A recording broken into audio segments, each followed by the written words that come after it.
banyak orang yang waktu kuliah idealis, tapi ketika sudah masuk dalam pekerjaan berubah menjadi pragmatis. Dulu teriak mengkritisi perilaku itu, tapi ketika masuk pada dunia kerja justru yang bersangkutan melakukan apa yang dulu dia kritik. Nah ini kan sikap tidak konsisten. Benar-benar.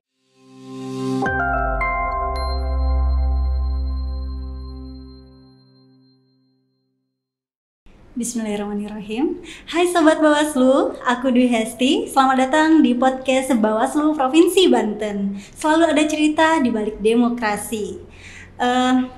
Hari ini tamu kita ini super spesial nih. Karena apa? Tamu kita kali ini adalah salah satu anggota di Bawaslu Provinsi Banten, dan beliau juga adalah koordinator divisi organisasi di Bawaslu Provinsi Banten, yang mungkin Sobat Bawaslu juga udah pada tahu ya, sering kita panggil itu Bapak. Nah, Bapak Abdur Rashid, selamat datang Bapak di podcast Bawaslu Provinsi Banten. Ya, terima kasih.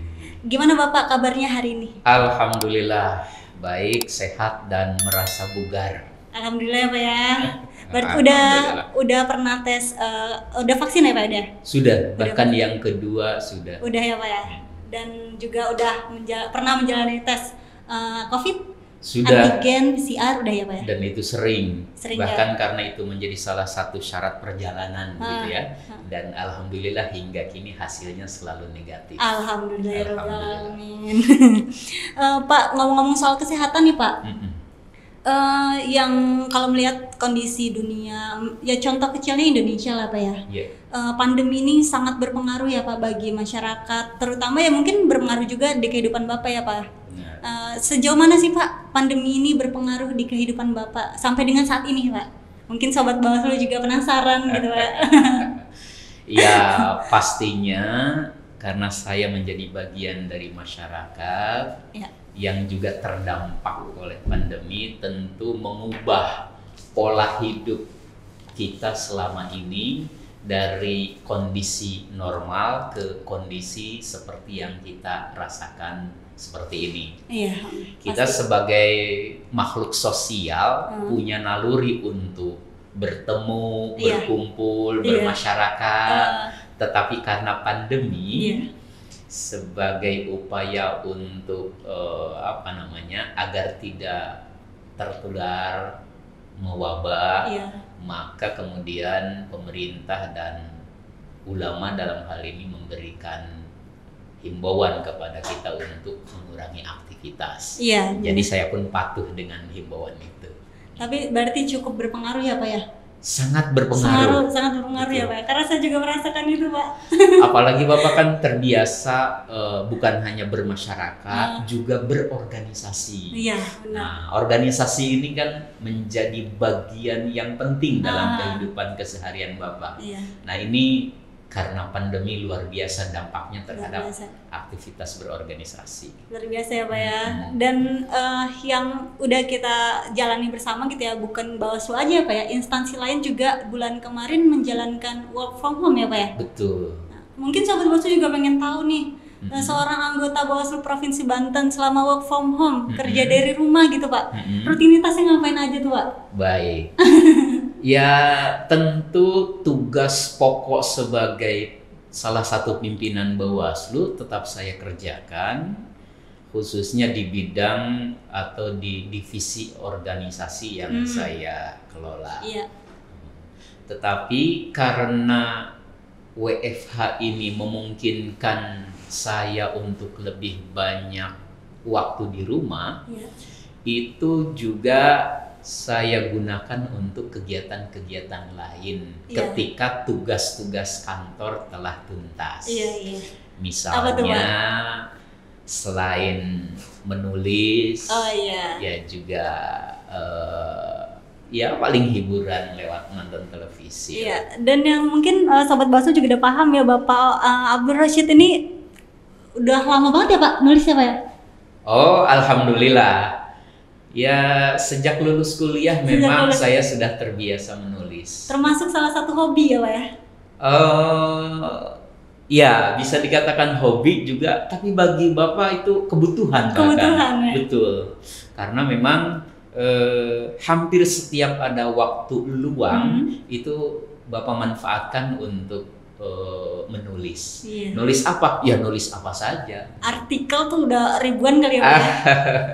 Kalau artikel itu dulu sebelum ada portal media online, itu kerap Bapak kirim ke media cetak. Koran, ya, macam gitu. Koran khususnya yang berada di Provinsi Banten. Iya. Tapi setelah banyaknya portal media online dan ternyata ada banyak permintaan dari pengelola media itu kepada Bapak untuk berkirim tulisan. Gitu. Iya. Jadi ya hampir setiap hari menulis ya Pak ya? Bila ada waktu luang Bapak sempatkan untuk menulis. Berarti menulis itu salah satu bagian dari rutinitas Bapak selama WFH ya Pak ya? Dan sebelum WFH. Oh ya, sebelum WFH, ya benar-benar. Pak, Bapak ini kan salah satu koordinator divisi organisasi ya Pak? Yeah. Di Bawaslu Provinsi Banten ya Pak ya? Menurut Bapak organisasi di Bawaslu yang nggak cuma di Bawaslu ya, organisasi menurut Bapak, pandangan Bapak yang baik itu seperti apa Pak? Baik, dulu waktu Bapak kuliah itu ketika jadi mahasiswa itu punya semangat idealisme.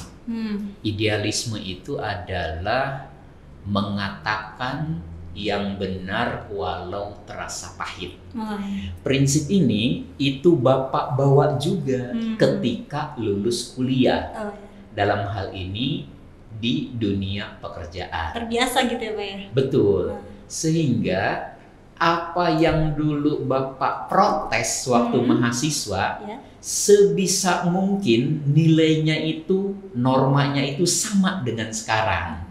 Karena Bapak perhatikan banyak orang yang waktu kuliah idealis, tapi ketika sudah masuk dalam pekerjaan berubah menjadi pragmatis. Dulu teriak mengkritisi perilaku itu, tapi ketika masuk pada dunia kerja justru yang bersangkutan melakukan apa yang dulu dia kritik. Nah ini kan sikap tidak konsisten. Benar-benar. Nah narasi seperti inilah yang Bapak kerap sampaikan kepada Bawaslu, baik di tingkat kabupaten, kota, juga di tingkat kecamatan. Nah ini Bapak lakukan secara rutin, bukan semata mengajari mereka, tetapi juga menjadi otokritik buat Bapak sendiri. Kan malu kalau kita ngomongnya idealis, tapi ternyata perilakunya bertentangan dengan apa yang kita lisankan, begitu. Dan kalau menurut Bapak ya Pak, kan ini masa pandemi masih berlangsung ya Pak ya? Apa sih bedanya mengatur yang dikerjakan di Bawaslu gitu Pak? Selama pandemi dan sebelum pandemi gitu Pak? Apa ada bedanya? Tentu berbeda. Kita waktu dalam kondisi normal itu kan bekerja di kantor, bertemu dengan rekan kerja, bertemu dengan staf, dan bertemu dengan yang lainnya. Nah, ketika bertemu langsung, interaksinya itu lebih bermakna. Karena kita langsung berhadapan dengan orang. Ya, orang berbicara langsung itu, mimiknya, gesturnya itu nampak. Sehingga kerja dalam kondisi normal itu bukan hanya menunjukkan profesionalisme dalam bekerja, tetapi juga ada sentuhan lain, yaitu silaturahmi. Bapak menyadari kita bekerja ini bukan dengan mesin. Jadi ada aspek lain yang mesti kita perhatikan, yaitu aspek humanisme ini. Jadi memang berbeda antara saat normal dengan pandemi sekarang. Kalau yang pada sangat jauh berbeda ya pasti ya Pak ya. Kalau misalkan Bawaslu sekarang nih Pak, menurut pandangan Bapak, organisasi di dalam Bawaslu ini udah menunjukkan organisasi yang baik atau belum nih Pak? Baik, ketika Bapak mulai bergabung dengan Bawaslu, tentu disertai dengan niatan untuk turut membenahi organisasi atau lembaga. Nah, nilai-nilai baik yang Bapak dapatkan dari bangku kuliah itu kemudian dibawa dan diterapkan. Iya. Nah, kebetulan Bapak sebelum di Bawaslu itu pernah bekerja dengan lembaga milik Jepang, Japan International Cooperation Agency, 8 tahun lamanya. Luar biasa, Pak. 2004 sampai 2012.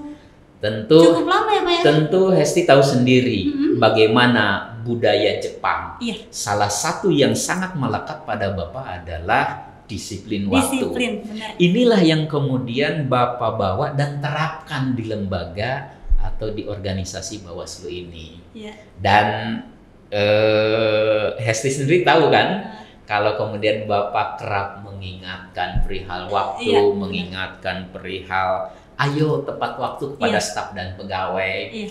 Makanya Bapak kerap kalau mengingatkan itu, misalnya menepati janji waktu, Bapak nggak suka sebut waktunya itu bulat, misalnya pukul 11. Tapi misalnya apel dimulai pukul 8.55. Itu disengaja supaya dengan menyampaikan demikian orang-orang yang membacanya itu paham gitu. Bayangkan kalau disebut apel kita mulai pukul 9. Nah, itu masih banyak yang belum bisa tepat jam waktu. 9 lewat Jam ya, 9 Pak. Atau lewat. bahkan itu. jam Indonesia tuh 1 jam. Betul. Biasanya ya, Pak ya. Itu sebenarnya aku juga pengen tanya sih, Pak, hubungan yang Sobat Bawaslu juga mungkin udah paham ya sama Bapak Abdul Rashid juga. Bapak Abdul Rashid ini nggak pernah yang namanya terlambat, selalu tepat waktu, karena beliau menempatkan itu tadi ya, mungkin dari faktor dulu Bapak pernah kerja dengan instansi Jepang ya, Pak ya, gitu. Dan Pak, aku ada satu pertanyaan nih, Pak, yang mungkin nggak cuma Sobat Bawaslu yang pengen tahu, tapi masyarakat luas juga pengen tahu nih, Pak. Bawaslu ini kan tahun 2020 sudah melaksanakan pilkada ya, Pak. Pilkada 2020 ya, walaupun sempat ditunda tadinya mau bulan apa menjadi bulan apa gitu ya, Pak ya. Terus juga yang tadinya kita 2022 mau ada pilkada juga ya, Pak ya. Tapi akhirnya diundur juga. Dari presiden juga ditetapkan di 2024 ya, Pak ya. Nah, mungkin Sobat Bawaslu dan masyarakat juga pengen tahu nih, Pak, Bawaslu ini apa sih yang dikerjakan gitu selama menuju proses pemilu nih, Pak. Baik. Dari divisi organisasi juga apa yang dikerjakan gitu, apakah ada program-program segala macam gitu, Pak. Baik. Saya ingin menjawabnya berawal dari sebuah cerita. Oh, boleh. Cerita ini bisa jadi merepresentasikan anggapan publik secara umum. Jadi suatu hari Bapak pernah naik Gojek. Dalam perjalanan, Gojek itu bertanya, "Bapak kerja di Bawaslu?" "Iya." "Pak, pilkada sudah selesai. Sekarang apa kerjaan Bawaslu?" Karena yang diawasi tidak ada. Nah, Bapak berpikir bahwa bisa jadi ini pertanyaan yang mewakili pertanyaan publik. Iya, benar banget. Makanya jangan sampai ada anggapan bahwa tiadanya pilkada, pilpres atau pemilu itu kemudian publik beranggapan bahwa Bawaslu tidak ada kerjaan. Iya, gitu. benar. Nah, penting diingat oleh masyarakat bahwa kerja Bawaslu itu bukan hanya pada hari H, pada hari pencoblosan, tetapi jauh sebelum hari H dan jauh setelah hari H, Bawaslu itu tetap bekerja. Publik tahunya mungkin hanya di hari H pencoblosan atau di hari H pemilihan begitu. Padahal 2 tahun sebelum hari H itu sudah ada tahapannya dan setarnya itu sejak 2 tahun itu begitu, mempersiapkan para pengawas di tingkat kecamatan, desa dan kelurahan yang sifatnya ad hoc, memberikan pelatihan bimbingan kepada mereka, melakukan pengawasan terhadap kinerja KPU dalam hal daftar pemilih dan lain sebagainya. Itu butuh waktu yang lama. Dan lebih dari itu, Bawaslu juga menjadi lembaga yang berperan memberikan pendidikan politik kepada masyarakat. Contoh misalnya, orang beranggapan keberhasilan pemilu itu hanya diukur dari tingginya partisipasi pemilih. Iya. Padahal bagi kita bukan hanya itu. Iya. Minimnya kecurangan dan pelanggaran itu juga menjadi indikator keberhasilan pemilu. Iya. Begitu. Iya. Dan itu menjadi tugas Bawaslu jauh-jauh hari melakukan pendidikan politik kepada masyarakat. Nah, itu yang kadang mungkin masyarakat kurang begitu paham ya, betul. Pak. Karena itu di belakang ya, Pak ya. Betul. Kerja Bawaslu itu memang senyap. Senyap, bener banget. Masuk ke kantung-kantung masyarakat, Iya. petani, nelayan, pangkalan ojek untuk memberikan pendidikan politik. Iya.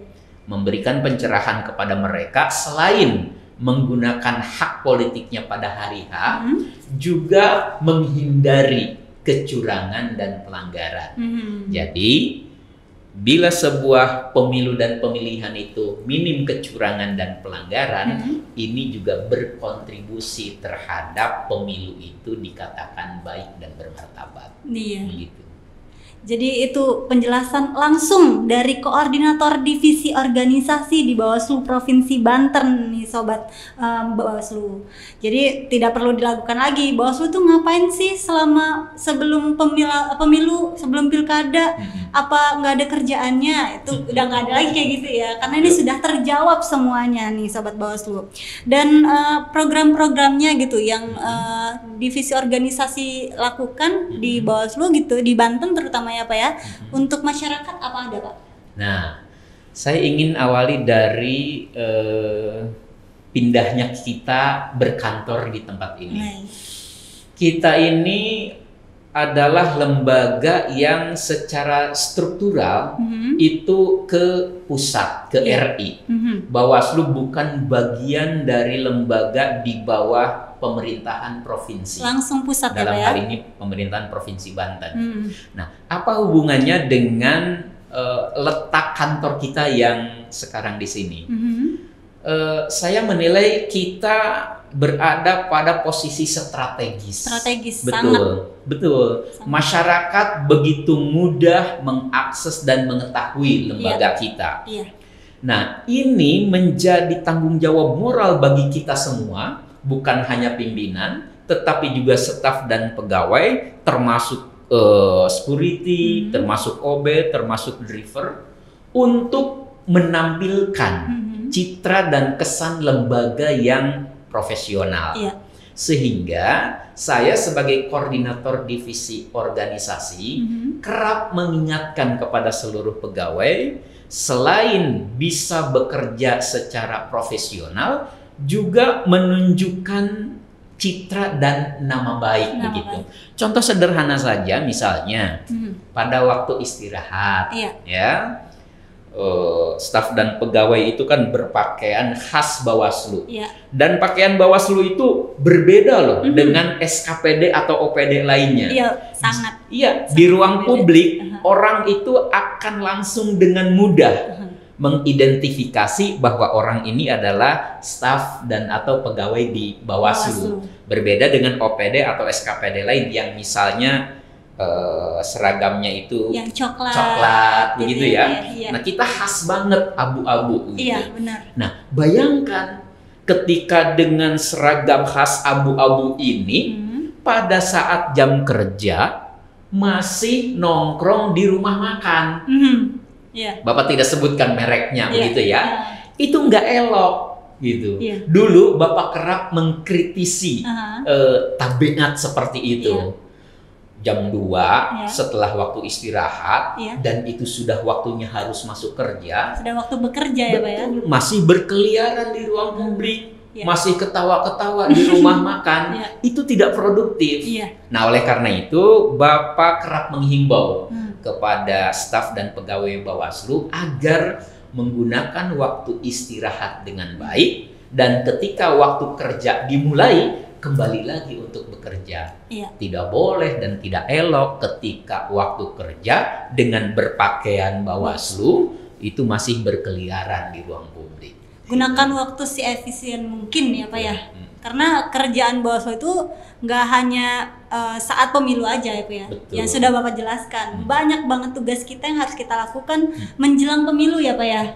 Kalau untuk masyarakat sendiri nih Pak, ada nggak program yang bisa diikuti masyarakat luar gitu untuk ikut serta mewujudkan demokrasi yang luar biasa gitu Pak? Ya, untuk mewujudkan demokrasi yang baik tentu bukan hanya menjadi tugas penyelenggara pemilu. Iya.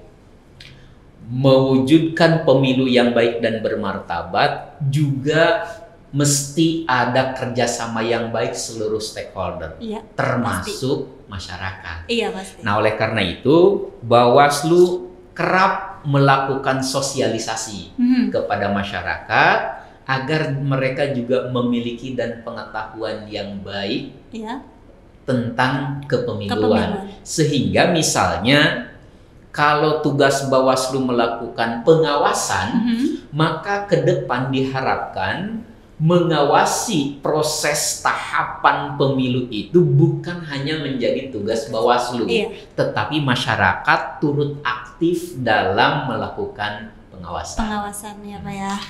Dan itu program yang dilakukan itu sudah berjalan ya Pak? Sudah berjalan. Sudah berjalan. Betul. Sudah berapa lama Pak? Ya itu berkelanjutan begitu. Berkelanjutan dari tahun ke tahun terus kita lakukan kegiatan yang sifatnya pencerahan kepada masyarakat sehingga program ini karena berkelanjutan diharapkan masyarakat itu semakin banyak yang mengetahui dan semakin banyak yang paham bagaimana peran mereka dalam berkontribusi bagi terwujudnya pemilu yang bersih dan bermartabat. Kalau contoh salah satunya nih Pak, programnya apa tuh Pak yang bisa diikuti masyarakat nih Pak untuk membangun demokrasi yang baik? Misalnya kita berkunjung ke komunitas nelayan di Kesemen, ya di Karangantu itu. Jadi kita datangi mereka, kita berikan pengetahuan dan pemahaman tentang pemilu dan demokrasi dengan harapan mereka kemudian memiliki pengetahuan dan pemahaman yang baik sehingga mereka pun pada akhirnya punya tanggung jawab, bukan hanya memanfaatkan hak politiknya tetapi juga terdorong untuk melakukan pengawasan. Berarti Bawaslu juga suka turun langsung ke masyarakat ya Pak ya? Betul. Untuk memberi arahan kepada masyarakat sendiri ya Pak ya, untuk ikut berpartisipasi membangun demokrasi yang luar biasa.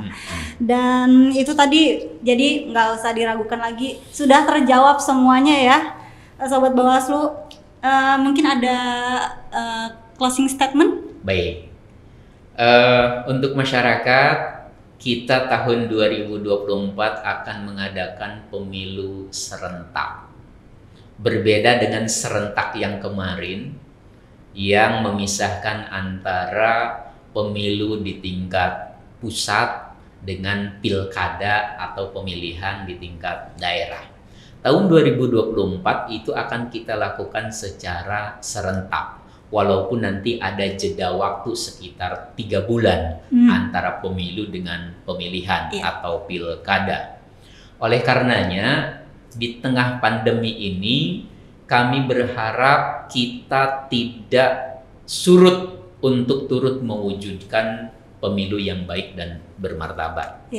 Karenanya, selain kita tetap menjaga diri dari wabah, dari pandemi ini, kita tetap peduli, care terhadap perjalanan politik di negara kita, sehingga dengan kepedulian ini turut serta dalam membangun pemilu yang demokratis. Oke, terima kasih ya Bapak. Semoga ini menjadi tambahan wawasan bagi masyarakat luas, nggak cuma Sobat Bawaslu aja nih ya. Jadi masyarakat semakin mengerti apa sih yang dilakukan Bawaslu menjelang pemilu. Ternyata nggak cuman pemilu aja Bawaslu sibuk, tapi menjelang itu banyak rutinitas yang harus dilakukan, kewajiban-kewajiban Bawaslu yang harus dilakukan untuk masyarakat, untuk menjalankan demokrasi yang baik ya Pak ya. Mungkin itu saja. Saya Dwi Hesti pamit undur diri. Wassalamualaikum warahmatullahi wabarakatuh. Waalaikumsalam warahmatullahi wabarakatuh.